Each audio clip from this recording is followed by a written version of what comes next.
오늘도 하나님의 은혜를 붙들고 하나님 앞에 가까이 나아가는 귀한 시간 될 줄 믿습니다. 다 같이 사도신경으로 우리의 신앙을 고백하겠습니다.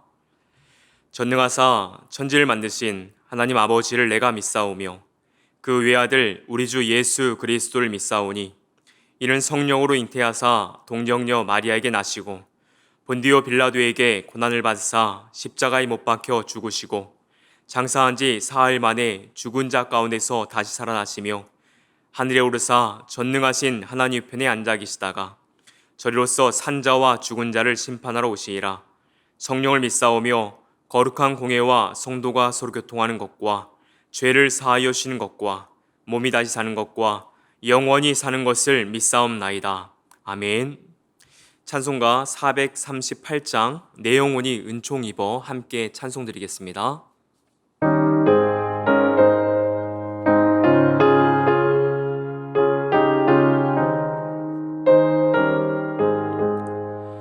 내 영혼이 은총 입어 중한 죄짐 벗고 보니 슬픔 많은 이 세상도 천국으로 가도다. 할렐루야 찬양하세.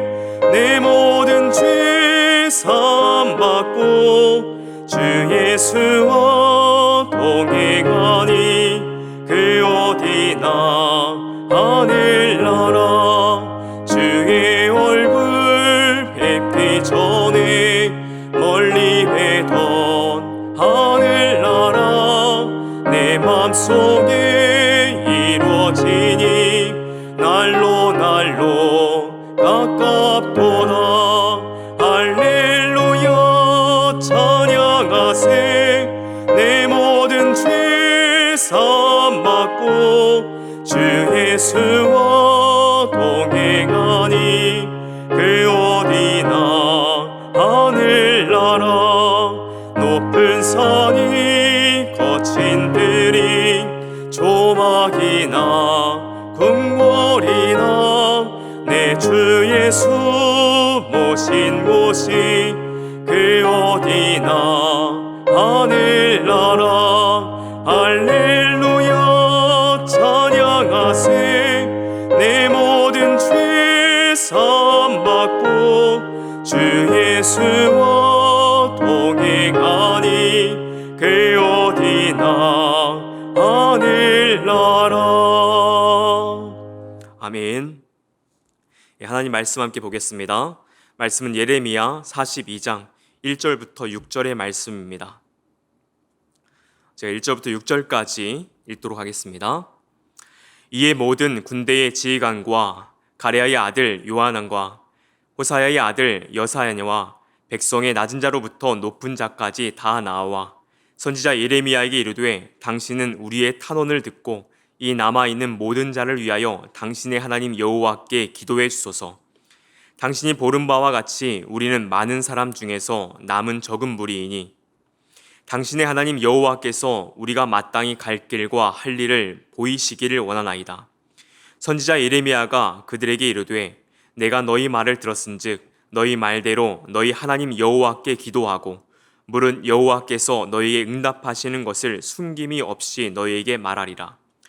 그들이 예레미야에게 이르되 우리가 당신의 하나님 여호와께서 당신을 보내사 우리에게 이르시는 모든 말씀대로 행하리이다. 여호와께서는 우리 가운데에 진실하고 성실한 증인이 되시옵소서. 우리가 당신을 우리 하나님 여호와께 보냄은 그의 목소리가 우리에게 좋든지 좋지를 않든지를 막론하고 순종하려 함이라. 우리가 우리 하나님 여호와의 목소리를 순종하면 우리에게 복이 있으리이다 하니라. 아멘. 이 시간 답을 내려놓고 기도하지 말자라는 제목으로 함께 말씀 나누도록 하겠습니다. 그리스도 주님 성경 읽기 오늘 핵심장은 예레미야 42장의 말씀입니다. 42장의 배경을 보면 한 사람 요하난이 등장하게 되죠. 요하난은 유다의 군대 장관입니다. 그 이름의 뜻은 여호와는 은혜가 깊으시다라는 뜻을 갖습니다. 여호와가 은혜가 깊다라는 것도 참 좋은 은혜죠. 그런데 은혜가 깊다라는 그 이름을 갖는다는 것은 너무나 요한하는 좋은 이름을 가지고 있는 것 같습니다. 그런데 요한의 그 일생을 보면 정말 이 여호와의 은혜가 깊은 인생을 살았는가? 그렇지는 않는 것 같습니다. 본문의 배경을 조금 더 설명해 보게 되면 요한하는 예루살렘 함락후에 바벨론이 세운 유다 총독 그다랴에게 충성을 했던 군대 장관입니다. 그런데 반바벨론 세력 다윗의 혈통인 이스마엘이 10사람과 함께 그다랴를 죽이려는 계획을 세우게 되죠. 그러한 음모를 이제 미리 알게 된 요한하는 그다랴에게 이러한 사실을 알리지만 그다랴는 믿지 않습니다.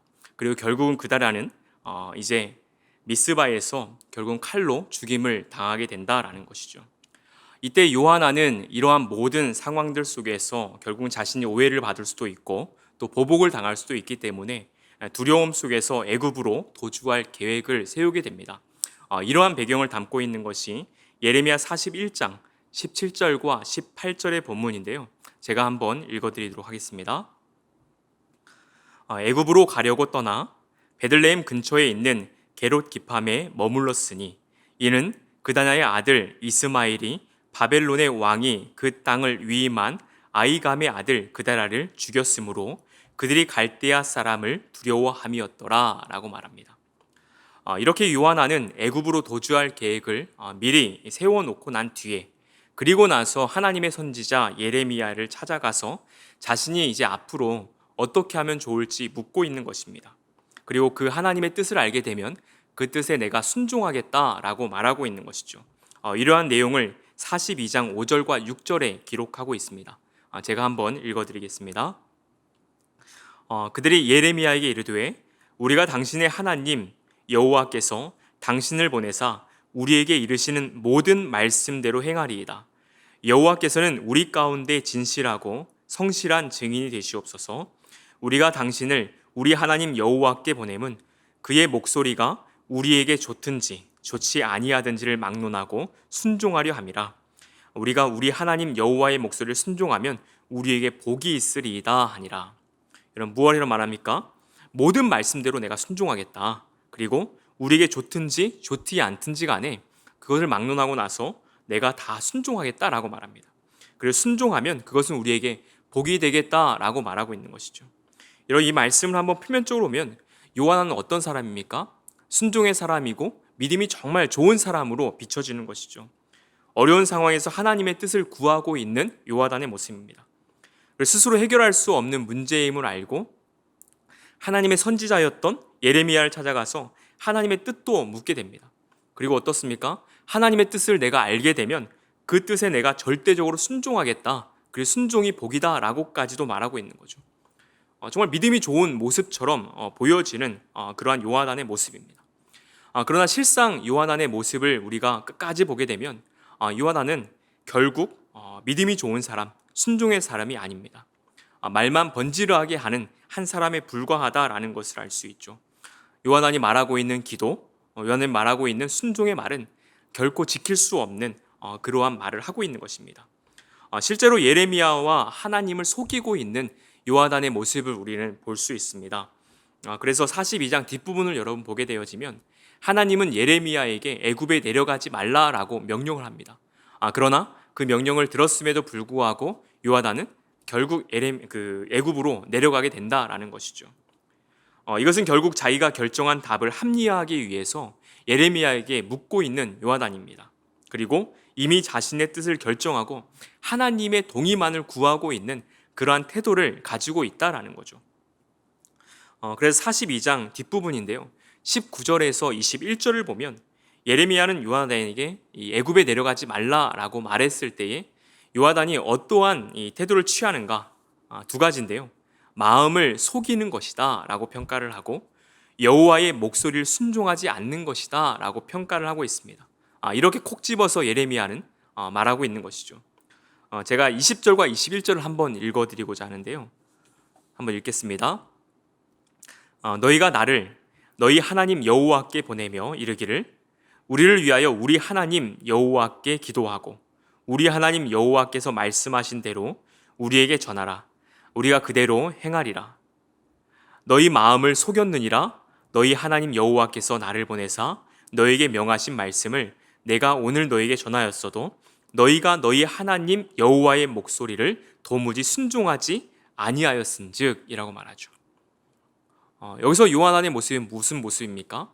마음을 속이고 있다. 그리고 여호와의 목소리를 들었다 하더라도 그 순종에 대해서 절대 순종하지 않는 모습이다라고 평가를 하고 있는 것이죠. 여러분, 이러한 요한안의 모습, 우리가 신앙생활하면서 우리의 모습과도 같기도 합니다. 때론 우리가 열심히 기도를 하긴 하지만 때론 답을 정해놓고 하나님의 응답을 기다릴 때가 있죠. 답을 정해놓고 하나님께서 그 답을 주시기를 기도하면서 끝까지 그 답이 들리기까지 우리가 기도하기도 합니다.